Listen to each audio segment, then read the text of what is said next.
There we go. Welcome back, everybody, to another episode from the Deductionist podcast with behavioural intelligence.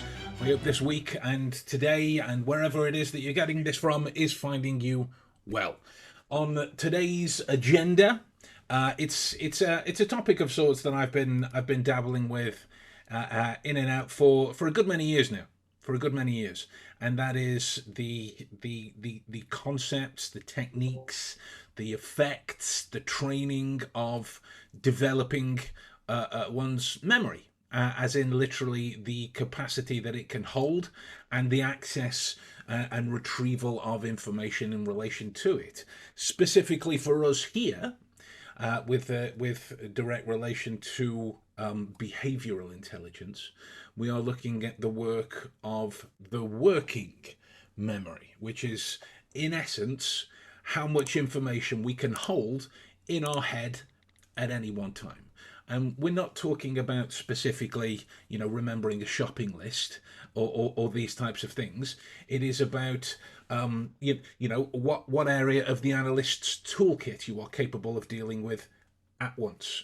What related concepts you have noticed from whatever observation that you've made at once, right? Because if you're only capable of dealing with, I don't know, 3 or 4 possible variations to something that you've seen, then the hypotheses that you develop accordingly will be affected as a result. And that is not to say that the right one won't be a part of that. But if you're limited by how much you can remember, that is a limit on, if you'll allow me a cheeky paraphrase, that is a limit on how behaviorally intelligent you can be, right?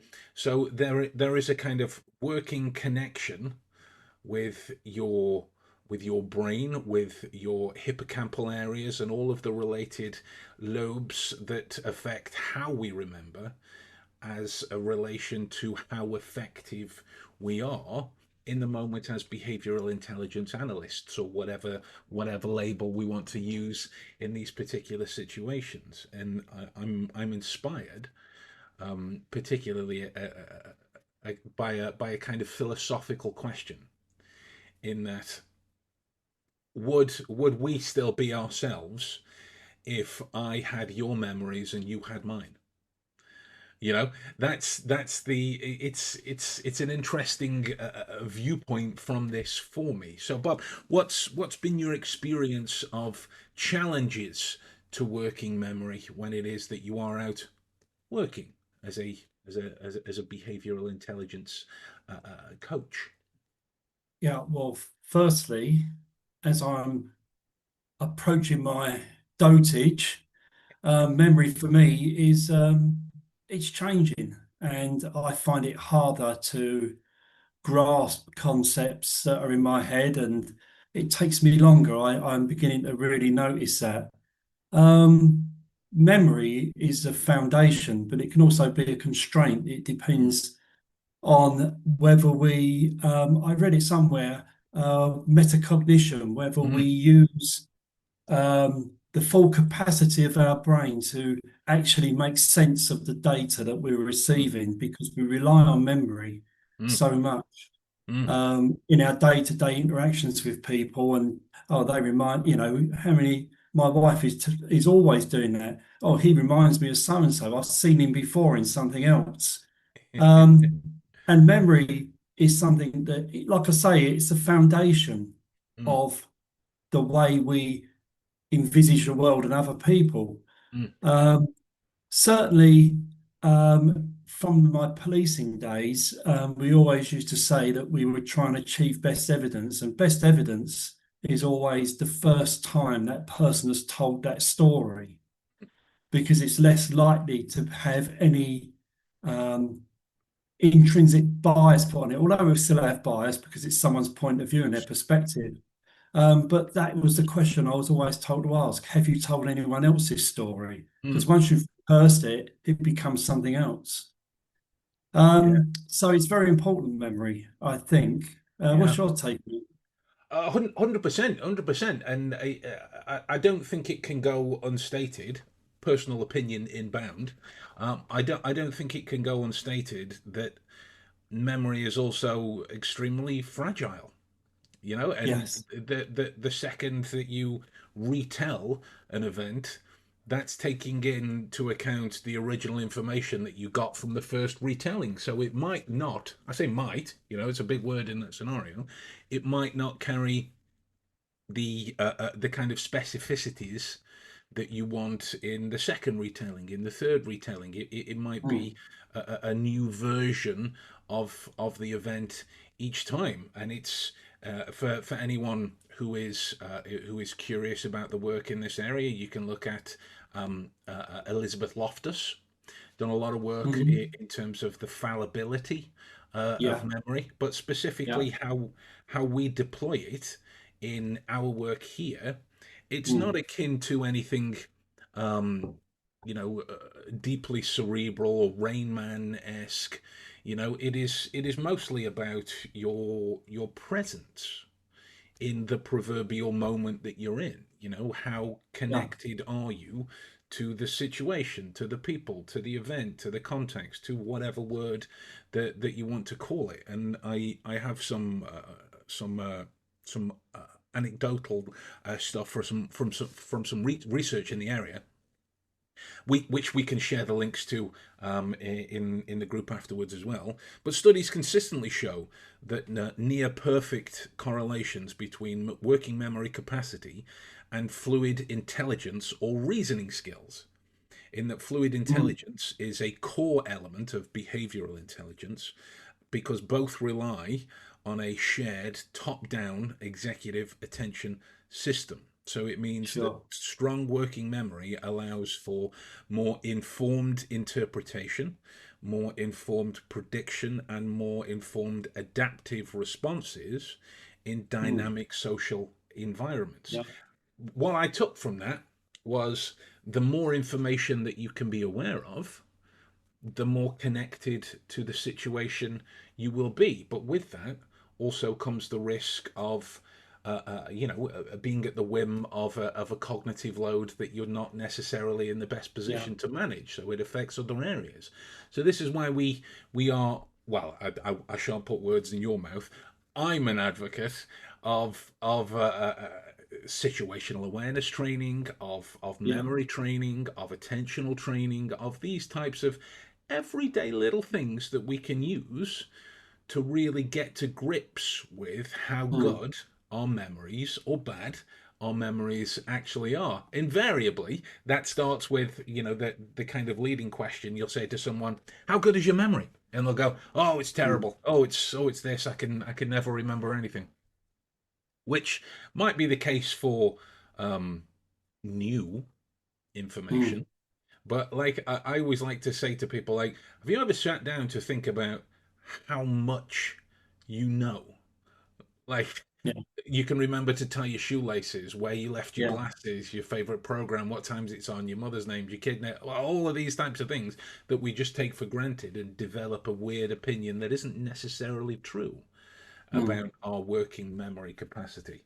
So I think with that, you mentioned it before, a memory as a connection towards a bias Mm. and cognitive rigidity in terms of the Yeah. awareness of bias in others, but also Yeah. within ourselves. You know, Yeah.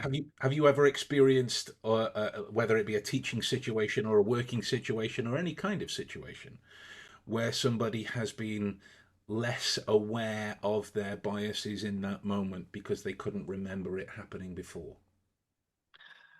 Yeah, I encounter things like that quite a lot, and it's part of the process that when I'm training people in this field, I should say educating rather than training people in this field, is you always get a little bit of resistance or probably resistance, not in that they're not open to it, but they're frightened that they're going to get it wrong, and you have to say to people, trust your memory, but don't trust it too much. And that is why the approach that we both endorse, and again, I'm speaking for myself, but I think you would agree, is that is validation and verification, because memory can be wrong. Memory is just your your view of what you've heard and said. And if you're doing it in real time, then what can our memory hold? Our short-term memory, and it's not a lot. And we can miss things and we can misinterpret things. And too often, our memory can let us down unless we validate it.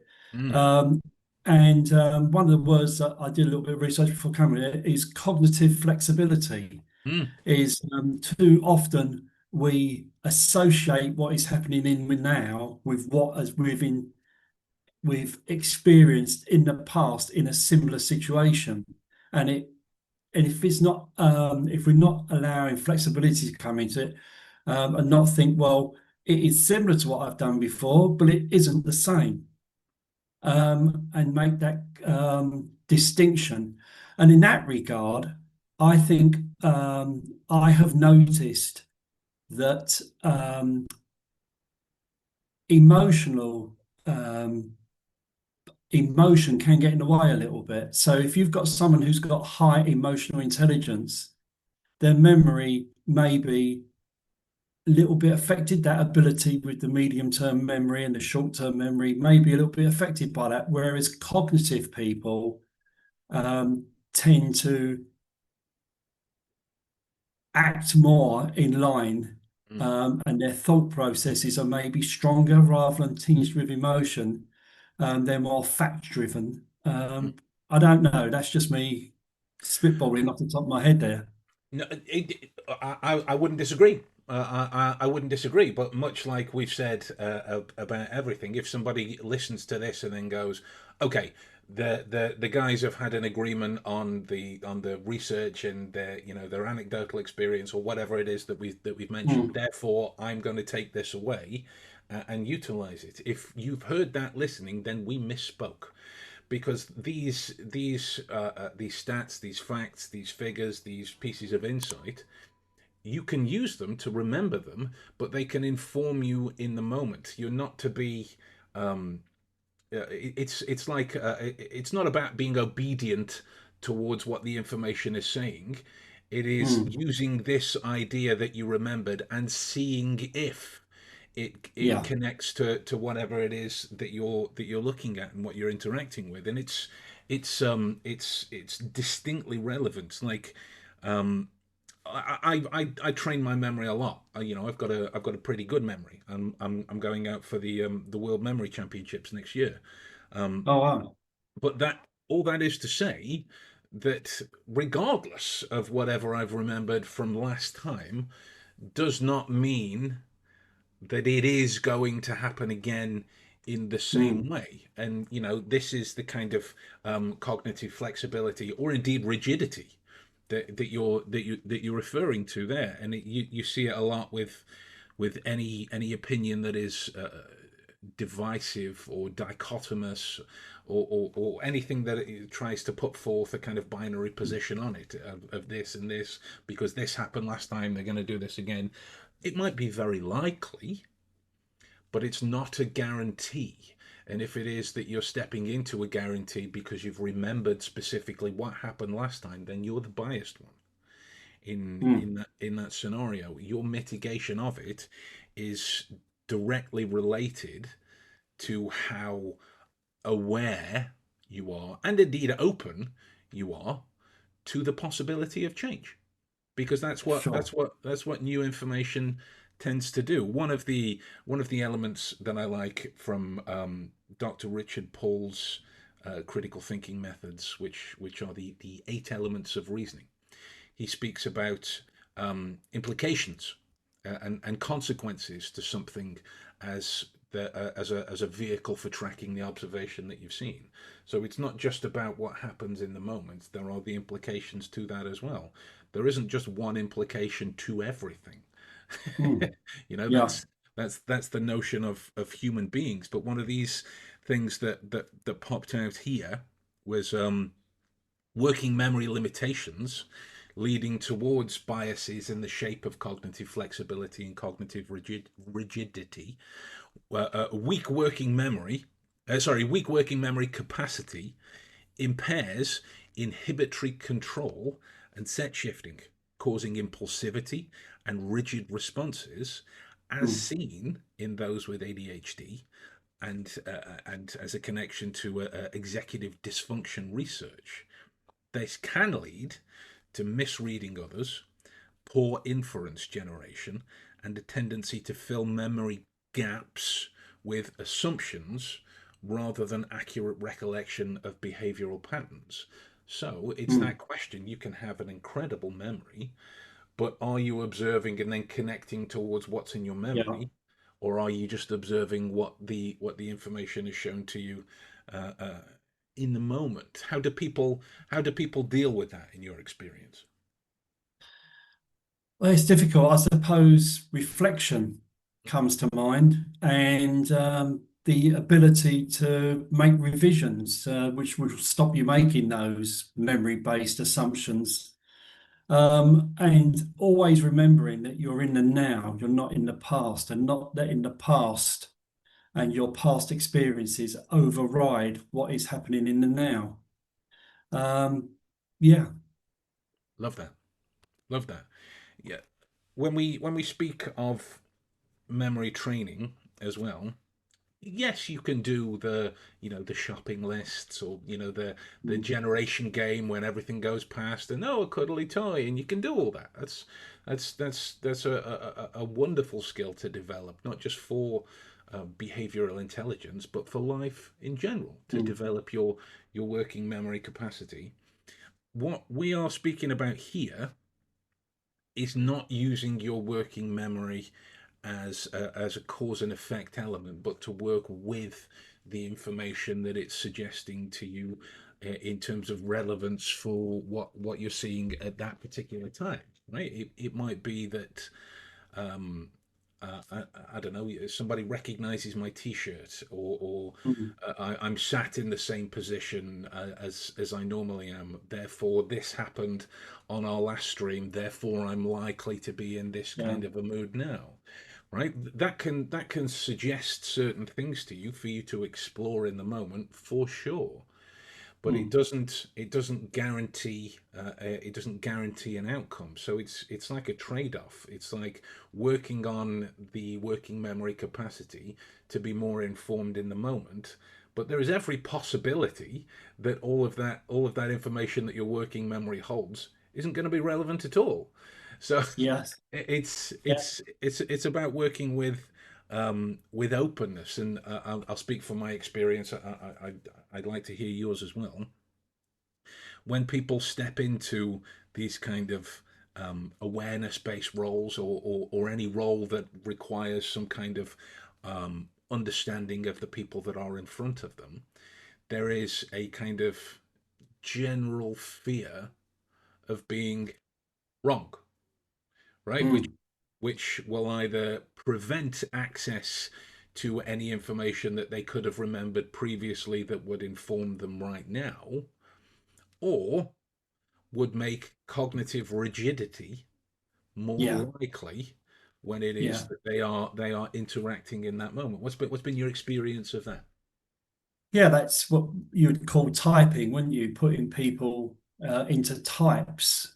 Mm, I think I can give a little bit of an example where I think illustrates, well, just my view to this, is you can do a course on facial expressions and you will mhm, learn the facial expressions and you'll be told that this means this means that, and you'll remember that.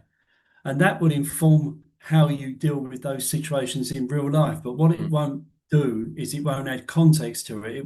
mm, It won't do anything. It's just definitive. So it's a form of stereotyping. Oh, a mhm, person's made that facial expression, so I now know that that means this, and so I'm now going to deal with him in this way because mm. that's negative, and so I'm now going to be negative back to him. Yeah.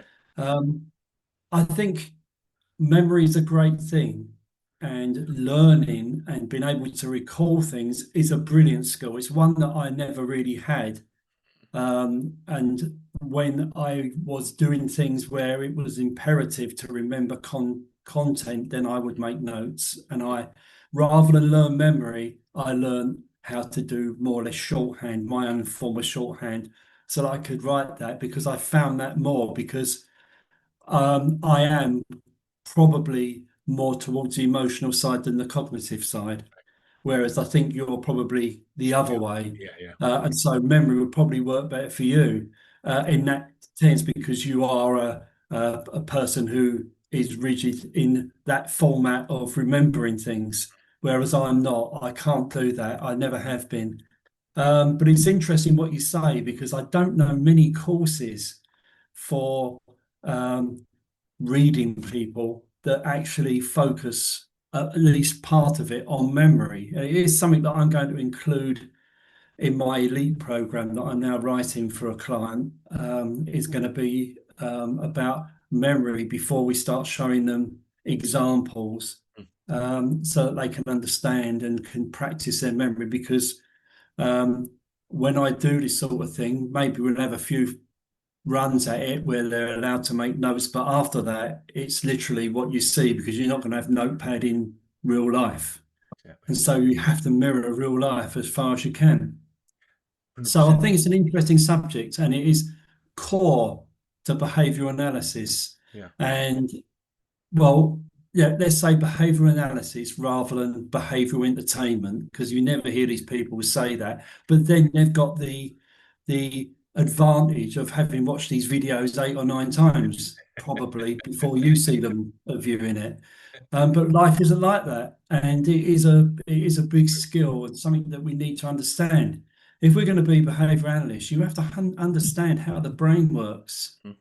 how we keep these information inside and how we bring it out. And memory is vitally important.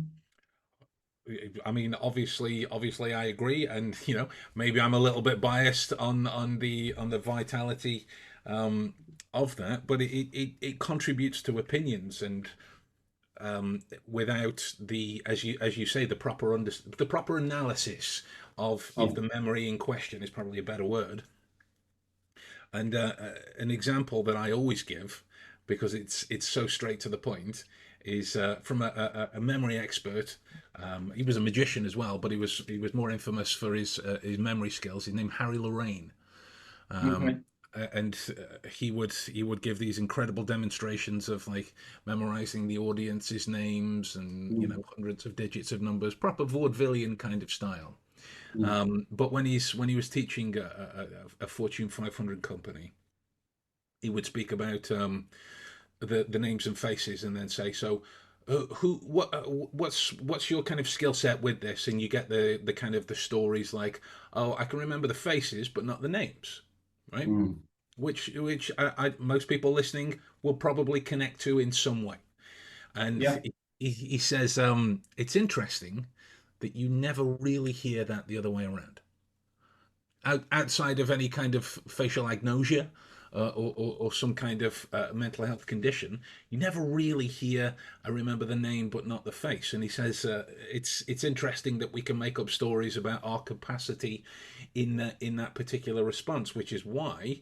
A memory is so important to check in with accurately, because if you've not recorded information accurately before, you're coming away with a full story that said expression definitively means they are whatever is a false yeah, memory. It's a matter of falsehood in that particular scenario. So it affects your what's the best word? Your efficacy yeah, in your role, but that doesn't negate the benefit of training your memory to be aware of as accurately yeah, as you can everything that has been existing in front of you. But some of the things that I tell my students, because we work on our memories as well, and then when it gets to the kind of a training for reality side of things, it's like, okay, the second you're aware of something that you want to remember, the second you kind of turn away from it and go, "Oh, I'm going to stick it on a memory palace, or I'm going to put it in a journey, or whatever it is," you've disengaged. So there is yeah, potentially information that you are missing right there, yeah, which is the same thing that note taking and memory and setting up a recording device. That's that. All of those have that in common. They are yeah, moments of disengagement. So one easily accessible premise for all of us is to practice being more present with reflection, as you mentioned before, but to practice being there. Yeah, Not to worry about what page of what book it is that said whatever it is that you've noticed just be there and work with it, yeah, figure it out, and then you can go away and reflect on it. And that's one yeah, of the most important parts of memory work, is reflecting and working with the data. That's why most schools struggle, because they'll go copy this textbook down or watch this video on your iPad. Great. You don't do anything with the information afterwards, so it doesn't begin its journey towards any kind of storage in the yeah. head. And one of the things that stood out here was neuroimaging studies link dorsolateral prefrontal cortex activation with working memory, set shifting, and inhibition responses, which are all essential for adaptive behavior reading and responses. So, what we can take from that as part of our connection to develop our memory, we are all aware of situations that would challenge our inhibitions. Not in a kind of I'm not saying go out and get drunk so your inhibitions are lowered. Nothing like that. But Mm. we all have our own kind of coping methodologies Yeah, to anything that is potentially stressful. So these reactions come out. The more you can get an incremental exposure to that, the better understanding you have of your awareness of information when it matters, and that's key. mm. Because as you were saying before, emotion can be, if it's not properly regulated, as per Daniel Goleman in his book on emotional intelligence. It might be Daniel Goleman. I've never heard his surname said out loud. It's Mm. Goleman. Daniel Goleman um, spoke about emotional regulation and the need for that. So if you're Yeah, not regulating your emotions in yeah, response to your memories and how they're stored, it's emotional. Sorry, it's memory kryptonite. In mm. that situation, it's not going to be stored as well. It's like trying to remember a film that doesn't really interest you. Yeah, you just yeah. you're just going to switch off. Um, so yeah, to sum up, folks, one of the things that you can take away from this is, if you heard learn how the brain works, we are advocates of that, because there are distinct manifestations of specific areas of the brain that subsume any body language insight from that area, right? That because the brain has to do certain things, there are certain manifestations of that accordingly, right? But the kind of salient point is the benefit of your working memory in response to how attentive you are. And if your attention is not under your control, then your interaction with the information in whatever moment you are in is going to be more at risk of it not being a truthful recording of what the situation is trying to communicate to you. That's really all the benefit of this particular skill development for the behavioral analyst is making sure your attention is down to you. When you switch off and you go back home, you can watch TV and doom scroll to your heart's content. I'm not advising that, because it's also got its own problems. But if you feel that you need to do that to decompress, do it. But so Mm. long as the attention remains under your control when it matters, that's the key. That's the key. Any final thoughts from you, good sir? Well, that was brilliant, Ben. I haven't got anything to match that, but what I would say is my good friend, or I wish he was my good friend, Timothy Leary, take on what he says. Tune in, turn on, and drop in, not out. Love that. Love that. Love that. I just want to mention as well, as I here's an insight into my working memory. I got really into that conversation, so I didn't even check the comments. I'll be honest with you, I didn't even check the comments. And Ruth's put something in. Hey Ruth, um, she says, that's interesting. My short term memory is shocking, but long term is very good. I think I'm better at recognizing names rather than faces, but really good at visual memory, i.e., driving to places once and ever needing a map. Sorry, never needing a map again to get there, but not so much faces. Might be lack of eye contact. 100%, right? There are neurodiverse connections towards the way Yeah, memory works as well, because yeah, it's a resultant connection towards attention, and yeah, the neurodiverse will pay attention to things the neurotypical won't, and vice versa. sure. It's fine, but the more you understand about your capacities and the true benefit of what your memory has, rather than what it might be, Mm. that's the secret sauce. And I think in that regard, that's why it's so important that we understand the concept of neural coupling, of Yes, getting on that, of personal alignment with the person you're speaking to, is to as near as possible get on the same wavelength as them. Because if you do that, then the rest of it becomes easy because you start to understand that person's position, and you can then, when you understand their position, you can align with that. And that doesn't mean mirroring like in a stupid way, but it means just understanding what their position is, and the way they speak and everything like that allows you to get that connection. beautiful, beautiful. What a wonderful note to drop it on. So, guys, if you've got anything out of this, then I urge you to subscribe via whatever platform it is that you're listening to, and if you're in the group already that this goes out live to, then join in.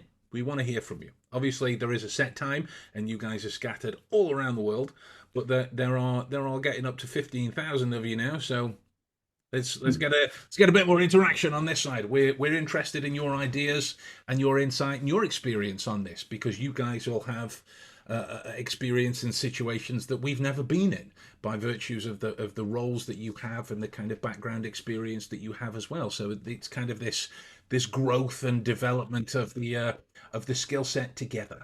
So don't be strangers.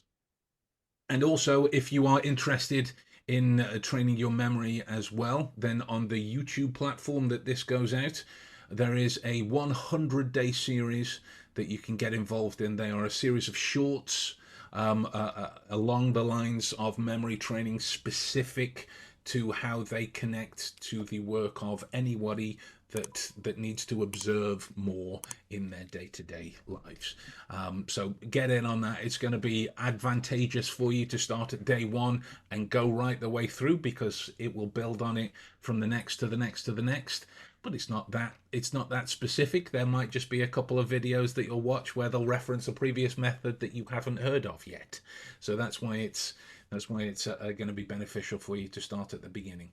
And with that in mind, folks, we'll love you and leave you, and we'll see you all next week for a very special one. All right, guys, take it easy.